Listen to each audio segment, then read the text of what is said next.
Hi, my name is Michaela Crossan.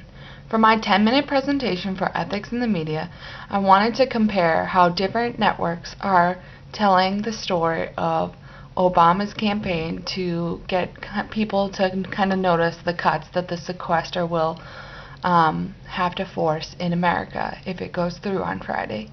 So one of the sources that I chose to compare was Fox News Network. Fox News obviously is a very conservative source, as we looked at on last Wednesday, and it kind of has a conservative bias. You know that what the news that they're going to promote obviously is going to be more inclined to show Republicans favorably. So one of the stories that I found kind of goes into talking about how Obama's going around the country to talk about the sequester, and it uses language, photos, graphs, and interview techniques that promote a sort of political bias in its reporting. So let's take a look. 4 days are all that remain before the $85 billion in automatic spending cuts kick into effect. Now, President Obama, did he spend his weekend trying to figure out how to avoid the sequester? No, of course not. Instead of leading, the Obama administration decided its time would best be spent by highlighting how the sequester would impact each of the 50 states. But what the White House failed to mention, and the media won't cover, yet again, is that President Obama and his left-wing cohorts, they are the reason that this country is in this mess to begin with. And now the White House is trying to vilify Republicans. They're heartless, they're budget cutters, they favor firing teachers and first responders. Oh, and kids don't get immunizations. And Republicans are going to shut down schools and let criminals go. Now, earlier today, the House GOP leadership responded. They tried to put some sanity in these numbers into perspective. The president's only idea to solve a problem is to take more from the hardworking taxpayers. Let's put the sequester into perspective. It's $85 billion. We have a spending problem in Washington. We borrow more than $1 trillion. We roughly borrow $85 billion every 28 days. So what we are looking to do is cut less than what we borrow in 1 month. Not what we spend, but what we borrow. This is not time for a roadshow president. This is a time to look for someone who will lead and work with us, because we're willing to work with them to solve America's problem. All right, now, Congressman McCarthy is absolutely correct. There will be a slight economic impact, but it will not put this country in dire straits. Now, let me explain. The total government spending for the 2013 fiscal year is projected to be $3.6 trillion, which means the sequester cuts would only be a reduction of 2.4%. Now, let's compare this to the national debt, which now sits at an staggering $16.6 trillion. And the sequester cuts are only 1/2 of 1% of that number. Now, the administration, they refuse to look at the big picture or try to confront the real economic problems that are facing the country. Our kids, our grandkids, they're going to be paying the price for this for years to come. And as of today, if Americans were asked to reach deeper into their pockets and help pay off the national debt, well, each of you watching this program and every American would owe almost $53,000. Now, it's pretty despicable and frankly immoral to be stealing from future generations. And what Americans need to realize as they listen to the president, and he'll be whining all week about this, as he tries to pin this mess on the Republicans, it was under his watch that the annual federal budget has jumped 19% since he stepped foot inside the Oval Office.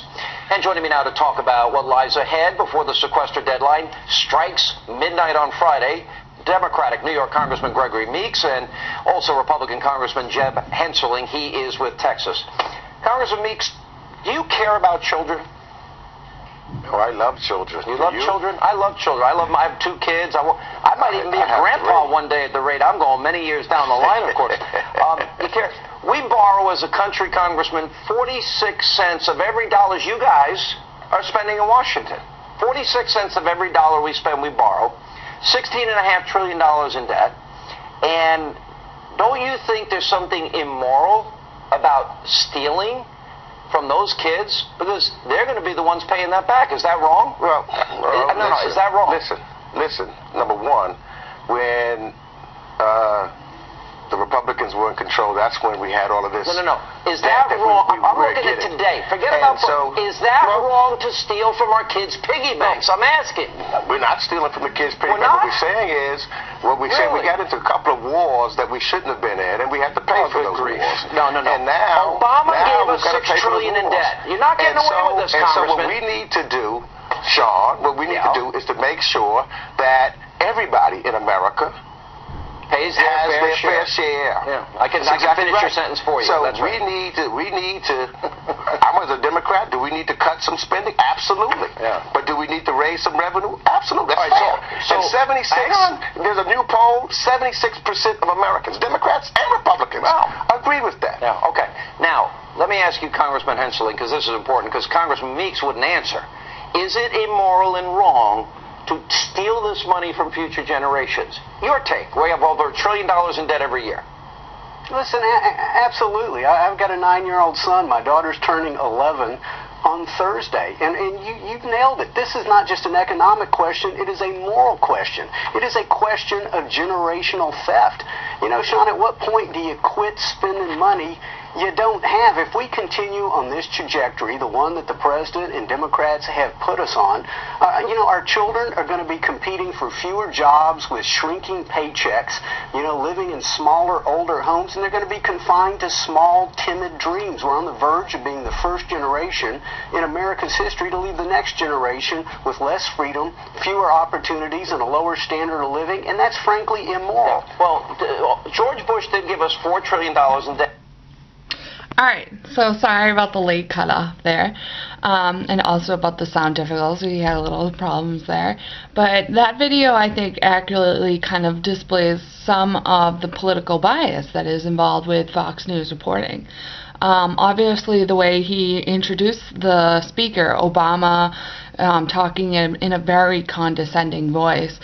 He's off gallivanting around the country when he should be doing this. Some of the photos that were put on the screen, too, displayed like what he was saying and kind of reinforced the idea that what Sean Hannity is trying to say, that he was kind of wasting his time. Of the picture of him standing around talking with his arms crossed to the other gentleman, it kind of looks like he's standing around shooting the breeze. Going into kind of some of the statistics, the way they enlarged the statistics and made it seem like it was way more than it is. Obama produced more debt. 20% isn't really, 19% was the actual figure. 19% is a small number compared to 50% or 75%, but the way they enlarged it on the screen with the big arrow pointing upwards made it seem incredibly large. Let's talk about the interview with the Republican and Democrat senator. The way that the Fox newscaster went and interviewed the Democrat kind of reinforced the idea that he was going after him. And not really treating him, so equally. First question out of the boat was, do you like children? What is he supposed to say to that? Obviously he likes children, but it's kind of like, it's a sharp question that demands immediate response, and it makes you're immediately cast as the bad guy, because what are you going to say? I don't like children. Obviously he says he has to like children, but he puts him in a trap with this question, and the way he kind of treats the Republican senator. Obviously the Republican senator very more relaxed. You can see while the Democrats senator is rushing to reply, the other senator is smiling. He's relaxed. The way to, like, when the Republican senator speaks, it pans out and like they show him in his office. It kind of makes him seem more intelligent. He has more confidence, more authority to exert his opinion. So that's kind of like my take on this video.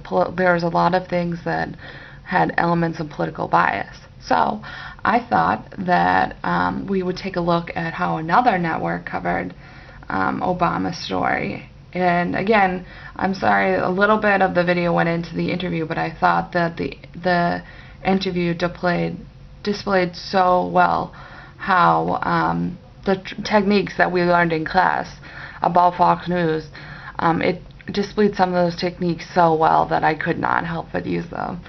Alright, so let's look at one of these. This is from NBC. So here we go. Let's get right to my first reads of the morning. Another day closer to sequester, another day of public posturing, and what appear to be no serious attempts to stop the sequester or even meetings between the White House and congressional Republicans to pretend that they might think about stopping the sequester. The only thing different today is the address. That's Newport News, Virginia, where the president takes his PR campaign to the docks. Well, I'll be in the Tidewater region of Virginia, where workers will sit idle when they should be repairing ships, and a carrier sits idle when it should be deploying to the Persian Gulf. The president will take a tour and make remarks at Newport News Shipbuilding.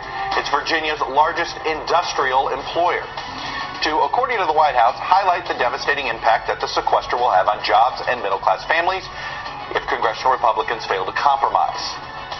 Virginia, a state that could be among the hardest hit by the spending cuts, is of course home to the #2 House Republican, Eric Cantor. Cantor's message yesterday was the president is making too much of the sequester, and oh yeah, when it comes to Virginia, it might be really bad. We heard the president say last week that he was going to be forced because of the sequestration to let criminals loose on the street if he didn't get another tax hike. This is a false choice. President's off campaigning in my state, Newport News, Virginia. Yes, we're very, very concerned about the impact on the Commonwealth as we are on all states. A little mixed message there. The president will have a surprise guest with him today, though. Local Republican Congressman Scott Ridgell. He's a former car dealer whose Hampton Roads district stands to be hurt by those Pentagon furloughs. Politico reports Ridgell is the first Republican congressman to travel on Air Force One since at least May. The White House points out that doesn't mean no Republican has been invited on Air Force One, by the way. Virginia's Republican Governor Bob McDonnell is also sounding the alarm on what he calls devastating cuts, telling the president and Congress that it's time to fix it now. McDonnell will join us later this hour. Okay, so that presented a very different look from Fox News. This was a televised broadcast from NBC, and it kind of, just the way it displayed news, which was much more different. It was much more clean cut. They introduced it using purely facts. The images they showed of Obama, he was off at official press conferences. He looks very authoritative. The pictures they showed in the background, they show what the cuts would do, who they would directly impact. Virginia especially they go into, which is kind of better than going after with a quick question, do you like children? Obviously this is a more newsworthy, less political bias than what you could say Fox News definitely was. So this one, definitely there was more facts involved, photos, backed it up more concretely. It showed who it was going to affect more rather than asking cheap questions. It was just overall, you could see like the anchor didn't use any sarcasm. He just read the news, here it is, here are the facts, and he really let the viewer decide, rather than Fox News, which obviously he comes into it having an attitude. He already knows kind of what he's going to say, and he knows that like he wants his readers to back him up, and he already expects you to be on the Republican side. There is no conversion to the Democrat side or sympathy to the Democratic President Obama. So that's my presentation. I hope you enjoyed it, and that's it. All right. Thank you.